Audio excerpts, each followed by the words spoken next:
അങ്ങനെ ഇന്ന് ഡ്യൂട്ടിക്ക് പോകാൻ ഇറങ്ങിയപ്പോഴാണ് ഞാൻ വാങ്ങിയ ചെടികളൊക്കെ കണ്ടത് കേട്ടോ.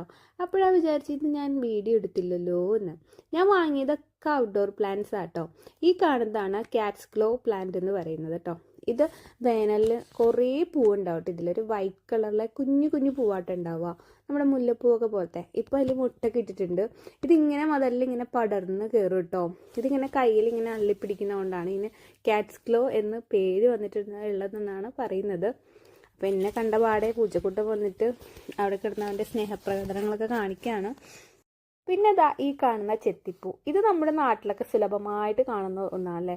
ഞാൻ യെല്ലോ ആയിട്ടോ വാങ്ങിച്ചത്, വേറെ കളേഴ്സൊന്നും അവിടെ ഞാൻ കണ്ടില്ലായിരുന്നു. ഇതും വാങ്ങിയിട്ടോ. ഇതിൽ അത്യാവശ്യം നല്ലപോലെ തിക്കായിട്ട് പൂവുണ്ടാവും കേട്ടോ. അത് ഓൾറെഡി ഇതിനകത്ത് മുട്ടൊക്കെ ഇട്ടിട്ടുണ്ട്. പിന്നെ വാങ്ങിയതാണ് വിൻകാ ഫ്ലവർ എന്ന് പറഞ്ഞിട്ടുള്ളൊരു ചെടി. ഇത് 2 ടൈപ്പ് കളർ വാങ്ങിച്ചിട്ടോ. ഈ ഒരു പിങ്കും പിന്നെ അതിൻ്റെ തന്നെ ഡബിൾ ഷെയ്ഡ് വരുന്നതും. ഇതും എനിക്ക് നല്ലപോലെ ഇഷ്ടപ്പെട്ടു. പക്ഷെ എനിക്ക് കൂട്ടത്തിൽ ഏറ്റവും ഇഷ്ടപ്പെട്ടൊരു സാധനം ഇതാ ഇപ്പം കാട്ടിത്തരാം. ഇതാണ് എനിക്ക് ഇഷ്ടപ്പെട്ട ഒരു ഫ്ലവർ. ഇതാണ് ജിപ്സോഫില്ല എന്ന് പറഞ്ഞൊരു ഫ്ലവർ ആട്ടോ. ഇത് പക്ഷേ സീസണലാണ്. ഈ ഒരു മാസം, ഇനി ഒരു 2 മാസം കൂടി നിൽക്കത്തുള്ളൂ. അത് കഴിയുമ്പോൾ ഇത് കരിഞ്ഞു പോകും. ജിപ്സി എന്നും അറിയപ്പെടും കേട്ടോ ഈ ഒരു ഫ്ലവറും. അടിപൊളിയല്ലേ? എനിക്ക് ഭയങ്കര ഇഷ്ടപ്പെട്ടു. വെറും 1 ദിറംസ് ഉള്ളൂ കേട്ടോ ഈ ചെടികൾക്കൊക്കെ.